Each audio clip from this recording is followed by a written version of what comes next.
We are taught from a young age what a villain looks like. We expect a sneer, an overt display of ego, or a clear lack of conscience. But what happens when the villain looks like the woman you love? What happens when she's the mother who raised you, the sister you've always protected, or the charming executive everyone at the office admires? Welcome to the mirror's edge. This isn't just a discussion about vanity or someone who takes too many selfies. Today, we are diving into the clinical and psychological reality of the narcissistic woman. In popular culture, narcissism is often gendered as male, the arrogant CEO or the philandering husband. But female narcissism is a different beast entirely. It is often covert. It is wrapped in the language of care, sacrifice, and vulnerability. It doesn't always hit you with a hammer. It drains you with 1,000 tiny cuts. If you feel like you're losing your mind, if you feel like you're constantly failing someone despite giving them your soul, you aren't crazy. You are likely being used as a mirror to reflect an image that doesn't exist. By the end of this recording, you will have the vocabulary to name what is happening to you, and the tactical map to get your life back. Chapter 1. The Psychology of the Female Narcissist. To understand the narcissistic woman, we have to look past the behavior and into the void. Narcissism is, at its heart, a shame regulation disorder. A person with narcissistic personality disorder, NPD, has no inner core. They are like a house with beautiful siding but no foundation. To keep the house from collapsing, they must constantly steal materials from the houses around them. This is what we call narcissistic supply. The 3 archetypes. While every individual is unique, female narcissists generally fall into 3 categories. Identifying which one you are dealing with is the first step to neutralizing their power. 1. The grandiose queen bee. This is the classic narcissist. She is status-obsessed, competitive, and overtly entitled. She views other women as rivals and men as trophies or tools. She needs to be the smartest, prettiest, or most successful person in the room. If she isn't, she will subtly, or not so subtly, devalue whoever is threatening her position. 2. The covert martyr. This is the most common and arguably the most dangerous type. She doesn't demand the spotlight, she demands your pity. She is the professional victim. She has been wronged by everyone in her life. She uses her fragility as a weapon. If you don't do what she wants, she isn't angry, she's hurt. She uses guilt to bind you to her. You stay because you feel like the only person who truly understands her. 3. The communal saint. This woman is the pillar of her community. She's the PTA president, the volunteer, the one always checking in on neighbors. But there's a catch. She only does it for the applause. Behind closed doors, she is cold, critical, and resentful of the very people she serves. She uses her goodness as a shield. If you ever accuse her of being abusive, no one will believe you because she's such a wonderful person. Relational aggression, the weapon of choice. Unlike men, who may lean towards physical intimidation or overt dominance, narcissistic women often use relational aggression. This includes the silent treatment, using silence to trigger your abandonment anxiety. Triangulation, bringing a third person into your conflict to make you feel insecure. Character assassination, planting small seeds of doubt about your sanity or competence in the minds of your friends and family. Chapter 2. How to Spot the Mask, the Red Flag Checklist. If you were just starting a relationship or a friendship, how do you spot a narcissistic woman before you're too deep? The mask is usually perfect for the first 90 days, but if you look closely, you'll see the cracks. Red flag number 1, the instant soulmate effect. Does she seem too good to be true? Does she love everything you love? This is mirroring. She is downloading your personality so she can reflect it back to you. It feels like destiny, but it's actually data collection. Red flag number 2, the history of crazy people. Ask about her past. If every former friend is a traitor and every ex-boyfriend is abusive, pay attention. While people certainly do experience trauma, a narcissist is the common denominator in all their failed relationships. If she has no long-term female friends, that is a glaring warning sign. Red flag number 3, transactional empathy. Watch how she treats people she doesn't need. How does she talk to waitstaff? How does she react when you have a bad day?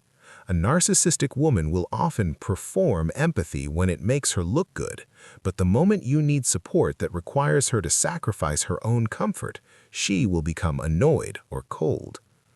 Red flag number 4, the testing of boundaries. Early on, try saying no to something small. A healthy person will say, "No problem, maybe next time." A narcissist will take it as a personal rejection. They may pout, use sarcasm, or try to negotiate you out of your boundary until you give in just to keep the peace. Chapter 3. The Hall of Mirrors, Gaslighting and Control. If you have stayed past the love-bombing phase, you have entered the Hall of Mirrors. This is where the narcissistic woman begins to dismantle your reality. It is not a sudden explosion, it is a slow erosion of your confidence. The art of gaslighting. The term gaslighting is thrown around a lot today, but in the context of a narcissistic woman, it is a surgical tool. It's not just lying, it's lying about your perception. The denial. "I never said that. You're imagining things again." The diversion. When you bring up a valid hurt, she pivots to something you did 3 years ago. Suddenly, you are the one apologizing. The labeling. She will tell you that you are too sensitive, unstable, or aggressive. Eventually, you stop trusting your own eyes and start asking her what the truth is. Projection, her secret confession. One of the most powerful concepts to understand is projection. Because a narcissist cannot sit with her own flaws, she projects them onto you. If she is cheating, she will accuse you of being unfaithful. If she is being manipulative, she will tell you that you are the one playing games. Pro tip for the listener: listen closely to her accusations. They are often a roadmap of exactly what she is doing behind your back. The invisible fence, isolation. A narcissistic woman knows that if you talk to healthy people, they'll tell you that her behavior isn't normal. To prevent this, she creates an invisible fence. She might pick a fight right before you're supposed to go to your family's Thanksgiving. She might make joking comments about your best friend until you feel awkward hanging out with them. She creates an us versus the world narrative. By the time you realize you're in trouble, you look around and realize you've been cut off from your support system. You are alone in the Hall of Mirrors, and she is the only one holding the flashlight. Chapter 4. The Great Escape and the Smear Campaign. Leaving a narcissistic woman is not like a normal breakup. In a healthy breakup, there is sadness and closure. In this breakup, there is war. The Smear Campaign, preemptive strikes. Before you even leave, she has likely already started the Smear Campaign. She has been confiding in mutual friends about how worried she is about your mental health or your drinking problem. Why? Because she needs to be the victim. If she can make everyone believe you are the monster, then anything you say about her later will look like bitter lies from an abuser. The rules of engagement: no contact. The only way to win is to stop playing. This means no contact. Total digital blackout. Block the numbers, the socials, and the email. The flying monkeys. In The Wizard of Oz, the witch had flying monkeys to do her bidding. Narcissists have them too. Friends or family members who call you saying, "She's really hurting, why won't you just talk to her?" You must go no contact with the monkeys too. Do not defend yourself. If you try to fight the smear campaign, you look high conflict. Let your silence and your improved life be the evidence of the truth. Post-traumatic growth. The fog, fear, obligation, and guilt will take time to lift. You may experience cognitive dissonance. the feeling of missing the good version of her while fearing the real version. This is a withdrawal symptom, much like quitting a drug. Be patient with yourself in this silence. This is not emptiness. It is the clearing of a space where you are finally allowed to exist again. Conclusion: the sun rises, reclaiming your narrative. The silence after the storm. If you have finally walked away, or if you are standing at the threshold, hand on the doorknob, you might expect to feel an immediate sense of relief, but the truth is often more complicated. For many, the first thing they feel isn't joy, it's a deafening, unsettling silence. For months or perhaps years, your nervous system has been wired for war. You have been addicted to the highs of her intermittent praise and the lows of her calculated cruelty. When that noise stops, the silence can feel like a void. You might find yourself checking your phone, waiting for a venomous text, or even missing the chaos. Do not mistake this for love. This is a physiological withdrawal. You are breaking a trauma bond, a chemical tie that is as real and as difficult to break as any physical addiction. Be patient with yourself in this silence. This is not emptiness. It is the clearing of a space where you are finally allowed to exist again. The myth of the closure conversation. One of the greatest traps at the end of a relationship with a narcissistic woman is the search for closure. You want her to understand the pain she caused. You want her to admit just once that she lied. You want to see a flicker of genuine remorse in those eyes. I am here to give you the closure she never will. She knew what she was doing, and she doesn't care. A narcissistic woman views your pain as proof of her power. If she sees you hurting, she knows she still controls your emotions. Seeking closure from a narcissist is like going to a dry well and being angry that there's no water. The closure does not come from her confession, it comes from your radical acceptance. You accept that she is a person with a broken compass. You accept that you cannot fix a shadow. Your closure is the moment you stop asking, "Why did she do this?" and start asking, "What do I want to do now?" The rebuilding from supply to self. During your time with her, you were reduced to a source of supply. You were a battery used to power her fragile ego. Now it is time to take that energy back. Think back to the person you were before you met her. What did you love? What made you laugh before you learned to suppress your joy to keep her from getting jealous? Perhaps you stopped playing music because she called it a waste of time.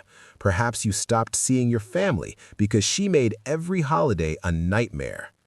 Recovery is a process of archaeology. You are digging through the rubble to find the treasures of your own personality that she tried to bury. Start small. Buy the coffee she hated. Listen to the music she mocked. Reconnect with the friend she told you not to trust. Every time you make a choice based on your own desire rather than her potential reaction, a brick of your old self is laid back into the foundation.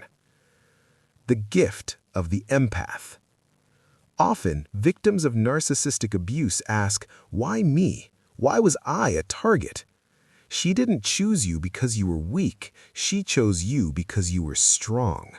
She chose you because you had an abundance of the very things she lacks: empathy, loyalty, creativity, and a capacity for deep, unconditional love. She is a parasite, and parasites do not latch on to empty vessels. They latch on to those full of life. Your empathy is not a flaw. It is your superpower.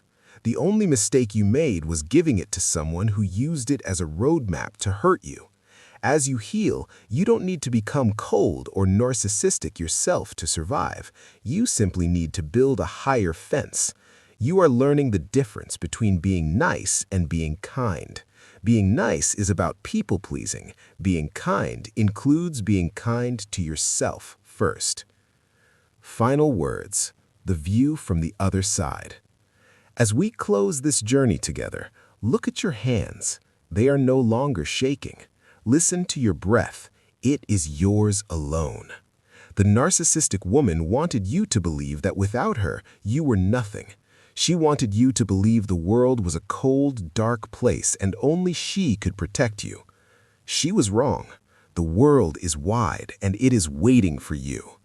There will be days when the fleas of the relationship return, days when you hear her critical voice in the back of your mind telling you that you aren't good enough.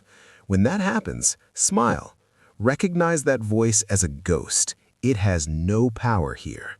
You have survived the hall of mirrors. You have walked through the edge of the blade and come out whole on the other side. The sun is rising on a life where you are no longer a reflection of someone else's insecurity. You are free. You are home. And for the first time in a long time, you are safe.